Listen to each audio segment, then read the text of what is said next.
Morning, everybody. I think most people know who I am. Eric Newnham, CEO of Talon, also chairman of Bliss Media, which I'm going to touch on in my little bit about the task facing all of us in terms of thinking what the digital medium can do and how it differs from what was previously a very static medium. If you go back in history, people like Guinness used to buy individual poster sites and they were on them for years.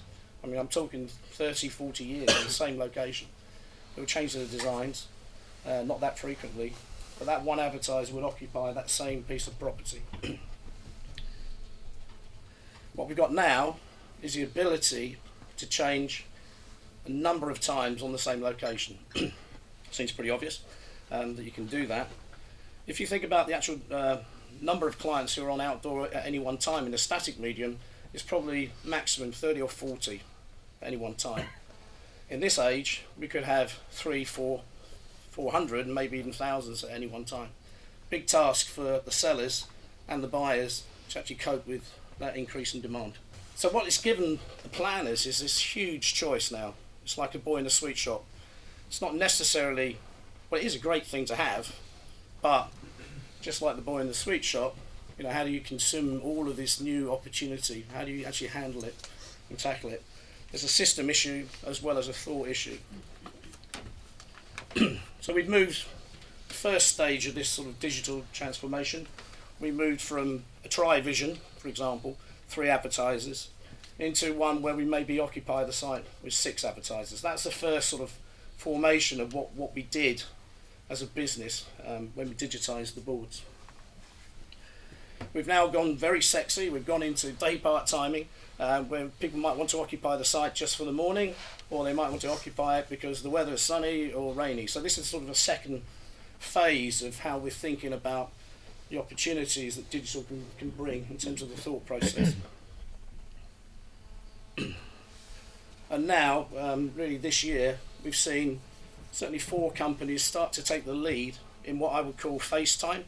It's a way of actually judging who actually is looking at your ad, and maybe even the sort of precursor to changing our currencies so you only pay for your ad when that particular audience looks at it.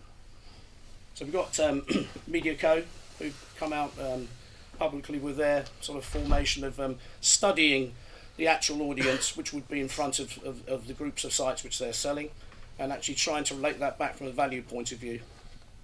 We've got Deco with the new Tesco announcement where the Dunnhumby information is going to be used to try and sell and give value to clients. And we've got Ocean with their technology which looks at the people actually in front of the site at any one time. And we've got Amscreen who are trying to work a system out whereby you only pay when you've actually seen the site. So these are the sort of 3 things we've done so far, and the last one is a very important one because it means we move away from time as a currency to actual engagement.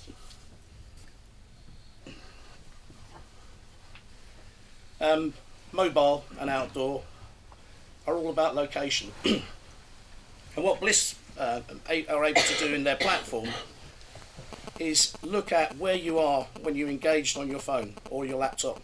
So they're actually looking at the precise location which you're at. And they're doing this in real time. So some of the challenges we've got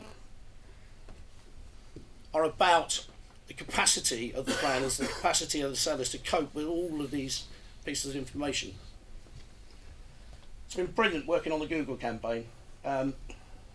What you've got is all the data at the back end of Google knowing what you're searching for at that location.